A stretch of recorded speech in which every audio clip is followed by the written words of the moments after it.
이 아침에 함께 예배하는 모든 분들 가운데 이 말씀의 축복이 함께 하시기를 주님의 이름으로 축원합니다. 이 시는 시편 다윗의 시라고 그렇게 표제에 기록이 되어져 있습니다. 이 시편 110편은 예수님의 메시아 되심을 예언하고 있는 메시아 예언시다라고 불리우는 성경입니다. 시편 22편도 메시아의 예언시인데 시편 22편은 고난받으실 메시아, 고난받으실 그리스도 되시는 예수님을 노래하고 있다면 오늘 본문은 바로 영광의 왕, 제사장 되시고 심판자 되시는 바로 그리스도 메시아에 대하여 바로 노래하고 있는 시다. 이렇게 말씀을 드릴 수 있습니다.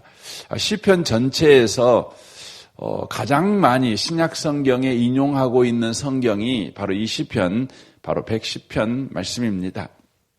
다윗은 이스라엘의 왕입니다.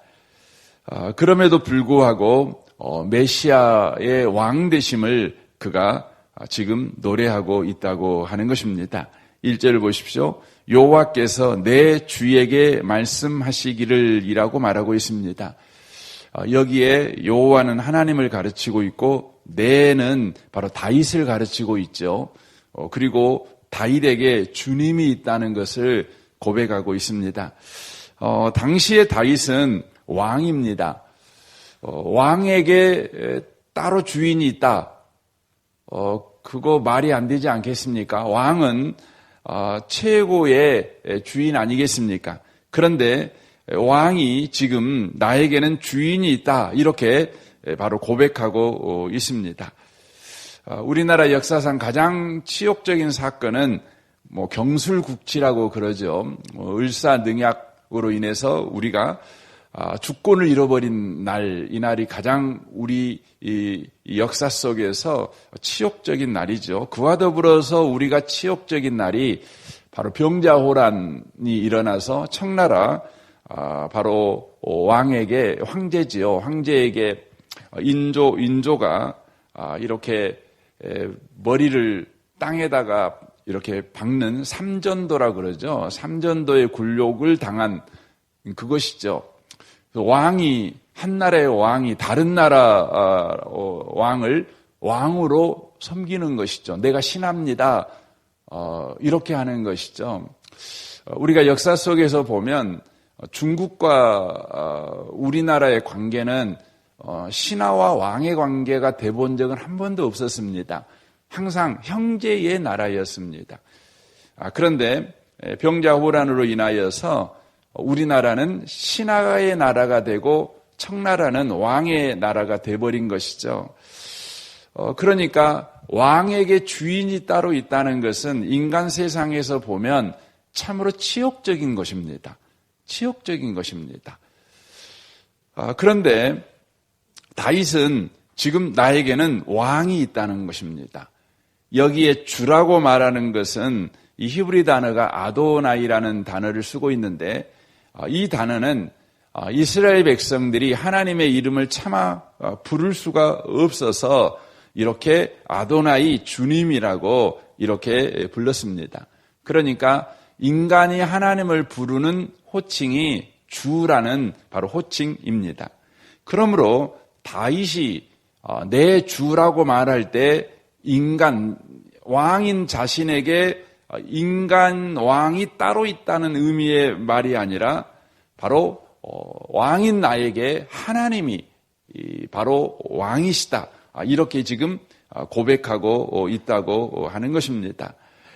그런데 이 부분을 예수님께서 친히 인용을 하셨습니다. 자신이 바로 다윗이 말했던 그 내 주라는 것이죠. 그러므로 다윗이 말했던 내 주가 바로 예수님, 바로 메시아를 지칭하고 있다는 것을 알 수가 있다고 하는 것입니다. 다윗은 왕임에도 불구하고 그의 평생에 나에게는 왕이 계신다. 나에게는 메시아가 있다.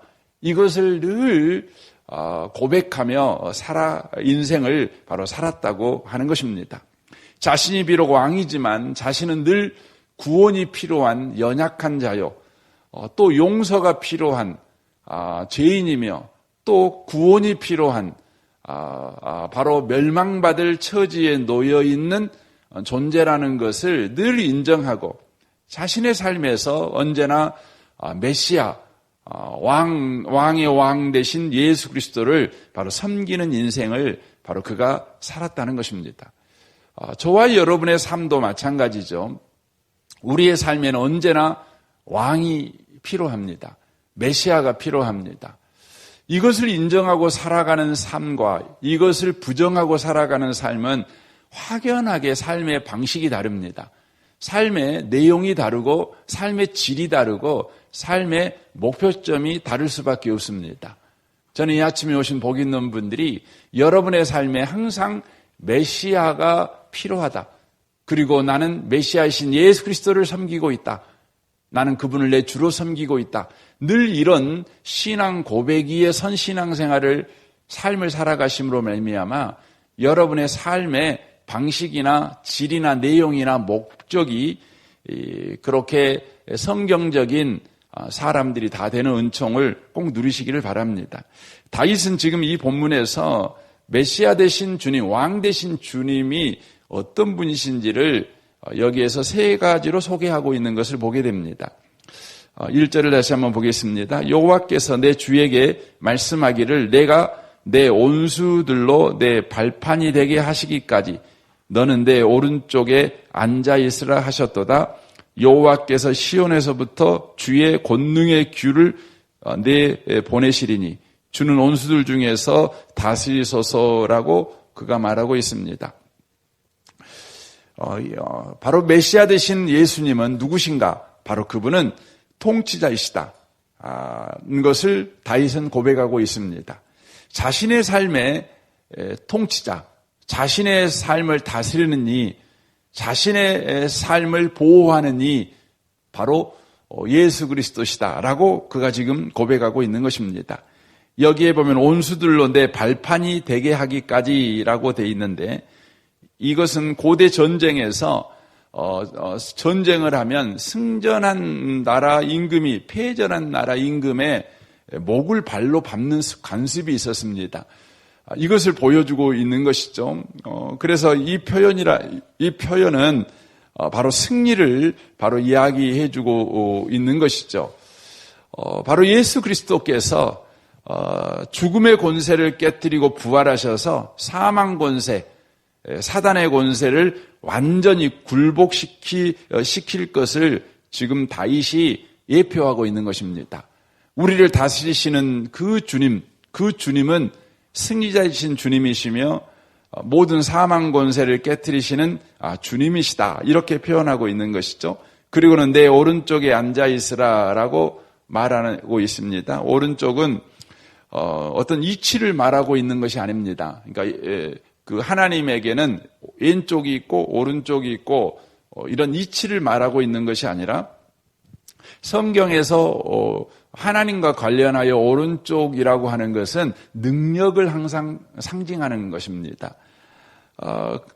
그래서 우리 시편 이사야 41장 10절 우리가 참 좋아하고 늘 붙들고 있는 말씀 중에 하나 아닙니까? 거기에 보면 두려워하지 말라. 내가 너와 함께함이라. 놀라지 말라. 나는 내 하나님이 됨이라.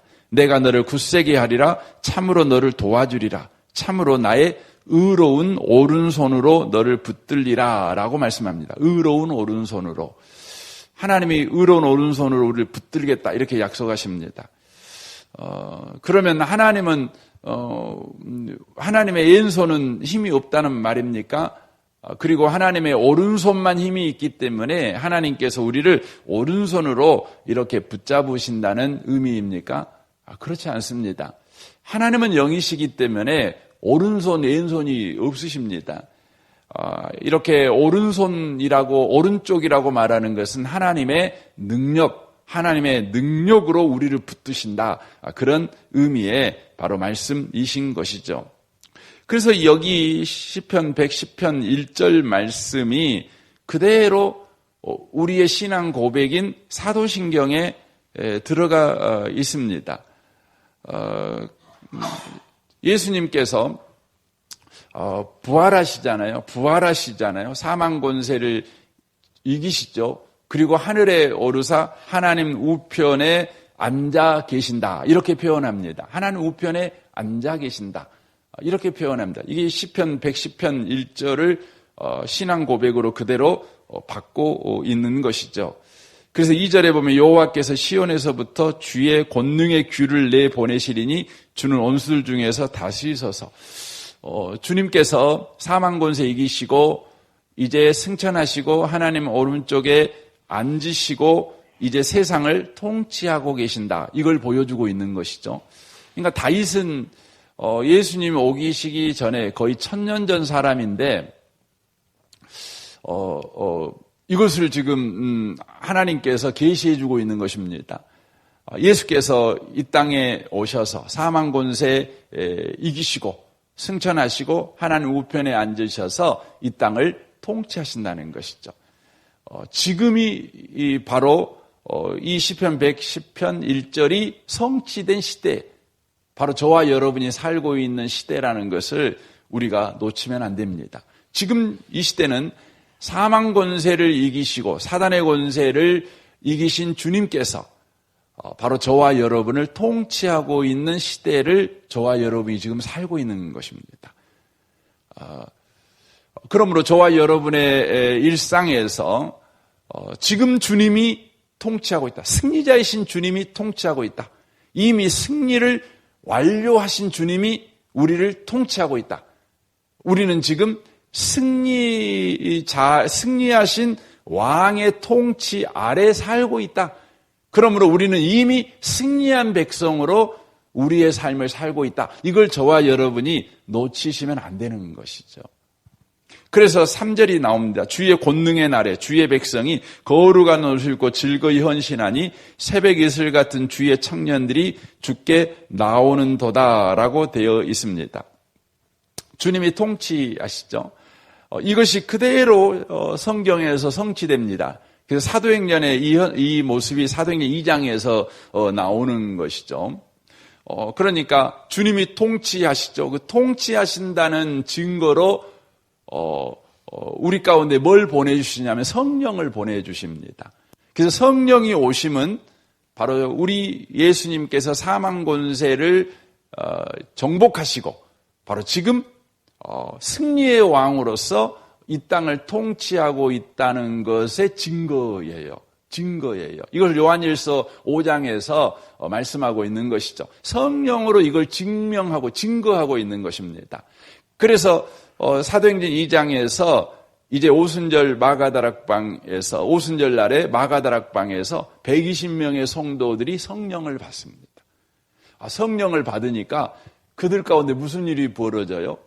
승리자의 승리하신 왕의 통치를 받는 승리의 백성, 승리의 날에 들어간, 승리의 통치에 들어간 승리한 백성들의 행동이 그들 가운데 나옵니다. 금방 전까지는 그들은 두려워하고 패배에 떨고 있었고 공포 속에 그들이 지금 다락방에 숨어 있는 것입니다. 여러분, 안방에 있는 게 아닙니다. 우리는 보통 숨는다 그러면 다락방에 숨지 않습니까? 밀실에 숨는 것이죠. 안방에 숨어 있는 사람은 없지요. 그러니까 초대교회 성도들이 그렇게 있었습니다. 그런데 승리하신 왕의 영이 바로 120명의 성도들 가운데 딱 임하니까 이들이 어떻게 됩니까? 길거리로 뛰쳐나갑니다. 그냥 우리 역사 속에서 보면 우리나라가 해방되니까 일본의 압제에 계속해서 억눌려서 집 밖으로 안 나가는 것이죠. 나가면 위험하니까, 나가면 천히 여김을 받으니까, 나가면 고통받으니까, 의심받으니까 안 나가는 겁니다. 그래서 길거리 걸어갈 때도 사람들이 전부 다 조심조심 눈치 보면서 이렇게 걸어갔지 않겠습니까? 그런데 8월 15일 해방이 탁 되니까 무슨 일이 벌어집니까? 길거리에 사람들이 쏟아져 나오는 겁니다. 쏟아져 나올 때 그들은 눈치를 보며 나오는 것이 아니죠. 감동, 감격, 그 기쁨을 발산하는 것이죠. 대한민국 만세 하면서 그냥 막 길거리를 그냥 종과 행으로 막 행진하는 것이죠. 이게 사도행전 2장의 현상입니다. 그들이 예루살렘 그 다락방에 숨어 있다가 승리의 영이신 주님이 임하자 그들이요 그 다락방에서 뛰쳐나오는, 길거리로 뛰쳐나오는 것입니다. 어제의 그들이 아니었습니다. 그들은 환희에 찬 얼굴이었습니다. 승리에 찬 얼굴이었습니다. 그러니까 사람들이 볼 때 저것들 대낮부터 아침부터 술 먹었다. 아침 9시를 가르치거든요. 아침 9시부터 저 사람들이 술 먹고 술 취했다. 왜냐하면 저것은 보통 그 사람들이 하는 행동이 아니었거든요. 승리의 영이 임한 사람들이, 승리자의 영이 임한 사람에게 나타나는 현상입니다. 이것을 여기 성경에서는 주의 권능의 날에, 이 권능의 날이라는 건 주님이 통치하는 날에 그것이죠. 우리 신약의 의미에 보면 주님이 이 땅에 통치하신다는 것을 우리에게 보여주시기 위해서 승리자의 영이신 성령이 부어지시는 날에 주의 백성이 거룩한 옷을 입고 즐거이 헌신합니다. 그렇죠. 즐거이 헌신하죠. 바울을 보십시오. 베드로를 보십시오. 이미 승리한 자들이기 때문에 죽음을 겁내하지 않습니다. 죽음이 우리를 죽일지라도 우리를 죽이는 죽음은 승리자인 죽임이 아니라 바로 하나님께서 우리를 더 큰 승리에 참여하게 하기 위한 도구에 불과했다는 겁니다. 그걸 그들은 알았습니다. 세상에 예수 없는 사람들에게 죽음은 승리자입니다. 승리자입니다. 그러니까 죽음하고 평생 우리는 싸움하잖아요. 안 죽으려고 죽음하고 맨날 싸움합니다. 결국은 예수 없는 사람들은 죽음에게 집니다. 그래서 죽음에게 그 목을 밟힙니다. 그래서 죽음은 믿지 않는 자들에게는 승리자입니다. 그런데 예수 믿는 자들에게는 죽음이 승리자가 아닙니다. 바로 죽음은 더 큰 영광을 향해서 나아가라는 발판에 불과합니다. 발판에 불과함. 이게 예수 믿는 사람. 이게 바울과 신라, 바울과 베드로나 모든 믿는 사람들이 예수의 영, 승리자의 영이 임하자 알게 된 겁니다. 그러니까 바로 거룩한 옷을 입고 즐거이 헌신합니다. 세상 사람들과 전혀 다른 삶의 방식을 가지고, 삶의 목적을 가지고, 삶의 내용을 가지고 그들이 살아가는 거예요. 이게 거룩한 옷을 입고 즐거이 헌신한다는 말입니다. 우리가 죄 안 짓고 살아간다. 물론 그것이 포함되어 있지만 이건 더 나아가는 겁니다. 삶의 방식과 삶의 목적과 삶의 이 질이 완전히 다른 겁니다. 죽음을 이해하는 것이 다릅니다. 삶을 이해하는 게 다릅니다. 삶의 목적이 다릅니다. 즐거이 헌신합니다. 이렇게 표현하면 새벽 이슬 같은 주의 청년들이다. 이렇게 표현합니다. 여러분, 청년이라는 것은 여기서 나오는 청년은 나이를 이야기하고 있는 것이 아닙니다. 여기서 말하고 있는 청년은 바로 영원한 생명력으로 충만한 사람들을 지칭하는 것입니다. 그러니까 승리의 영이 임하여 바로 영생으로 충만한 사람들, 청년은 생명이 그냥 터질 듯이 활기찬 사람들을 가르쳐 청년이라고 말하지 않습니까? 청년들이죠. 이건 영적으로 주의 청년들, 주님에게 속한 청년들, 주님의 생명을 소유한 청년들, 바로 사망 권세를 이기신 바로 주님의 생명을 소유한 자들, 이게 주의 청년들이라는 것이죠. 근데 그 청년들이 새벽 이슬을 갖다는 것이죠. 이 새벽 이슬이라는 의미는 크게 두 가지 의미를 가지고 있습니다. 하나는 물을 머금는 이슬이죠. 그러니까 바로 비를 머금은 그래서 여러분 모든 이 풀들은 여러분 비가 왔을 때 그 생기를 바라지 않습니까? 그러니까 새벽 이슬 같은 바로 생명을 머금은 바로 풀 같은 나무 같은 그런 의미입니다. 더 나아가서 새벽 이슬이라는 의미는 여러분 새벽에는 모든 풀 가운데 이슬이 맺혀져 있습니다. 특정 풀에만 이슬이 맺혀 있는 것이 아니라 모든 이 나무에 이슬이 맺혀져 있어요. 그런 의미는 바로 새벽 이슬이라는 말은 구원받은 수가 허다하다는 거예요. 그러니까 주님이 통치할 때 믿는 자의 수가 헤아릴 수 없을 만큼 많다는 거예요. 승리자의 영이신 예수 그리스도의 영을 받은 자들이 어마어마하다는 거예요. 그래서 계시록 7장에서 말하잖아요. 언어와 족속과 방언의 허다한 무리들이 죽게 나오는도다. 이 표현이면 새벽 이슬이에요. 너무너무 많다는 거예요. 여러분 아침에 오늘 새벽에 오셨으니까 아침에 여러분 나가서 그냥 풀 한번 밟고 이슬 다 있어요. 뭐 어떤 나무에든지 다 맺혀져 있는 거예요. 그러니까 언어, 족속, 방언, 인종 차별 없이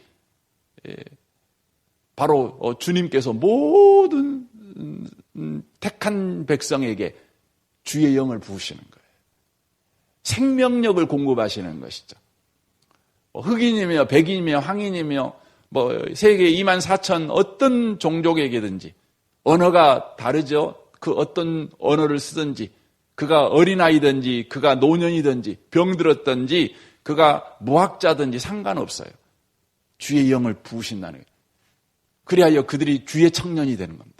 생명력, 바로 세상의 학력으로 사는 자들이 아니라 세상의 권력으로 사는 자들이 아니라 바로 주의 청년이에요. 승리하신 주님의 생명을 공급받아서 살아가는 사람들, 바로 그렇다는 것이죠. 이 일이 일어난다는 거예요. 이 일이 지금 바로 일어나야 될 때를 저와 여러분이 살고 있는 거예요. 이것은 다윗은 몇천 년 후에 일어날 일을 지금 믿음의 눈으로 보고 앙망하고 있죠. 소망하고 있죠. 믿음으로 고백하고 있죠. 그런데 저와 여러분은 지금 이 시대를 살아가고 있어요. 그래서 저와 여러분은 다만 앙망하는 게 아니에요. 다만 이런 일이 일어날 것입니다. 소망하는 게 아니에요. 저와 여러분은 이 속에 들어와 있으니 이제는 어떻게 살아야 됩니까? 로마서 5장에 나와 있는 것 같이 주의 영광의 날을 누리며 살아가셔야 돼요. 오늘도 여러분, 저와 여러분이 이렇게 살아갈 수 있습니다. 아멘이시죠?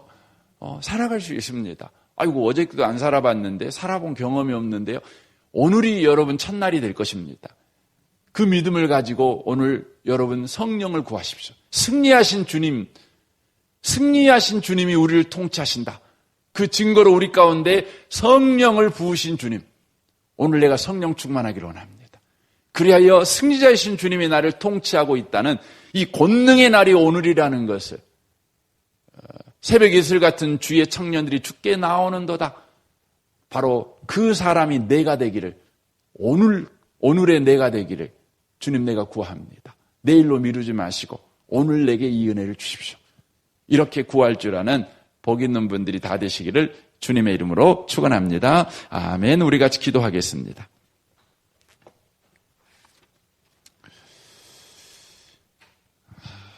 오늘 말씀을 우리 생각하면서 아침에 같이 좀 기도하시면 좋겠습니다. 제가 1절부터 3절까지만 나누었지만 여러분이 이 말씀을 붙잡고 이 아침에 특별히 기도하시면 좋겠습니다. 내일은 주일입니다. 내일 주일을 위해서 특별히 기도하되 우리가 주의 권능의 날에 주의 백성이 거룩한 옷을 입고 즐거이 헌신하니 예배하더니도 들어갈 수 있겠죠. 새벽 일스 같은 주의 청년들이 주께 나오는도다. 내일 모든 성도들이 이 은혜를 힘입어 새벽 이슬 같은 주의 청년들로 예배 가운데 나오는 성도들이 되게 하십시오. 이 믿음을 가지고 주님 성도들이 나오게 해주십시오. 이에서 기도해 주십시오. 오후에 있을 우리 샤인 코스 계속해서 기도해 주십시오. 우리 성도들을 위해서 가정과 직장과 삶을 위해서 기도해 주시면 좋겠습니다. 이 나라 이 민족과 북한과 열방을 위해서 또 교회를 위해서 여러분 기도해 주십시오. 특별히 오늘이 어버이 날이죠. 또 내일 우리는 교회는 어버이 주일로 지키게 될 것인데 이 시대를 사는 모든 어버이들에게 주님이 약속하신 성령을 부으셔서 꿈꾸는 자들이 되게 하여 주옵소서. 여러분 위해서 기도하시면 좋겠습니다. 우리 좋으신 주님께 통성으로 구하겠습니다. 기도하겠습니다.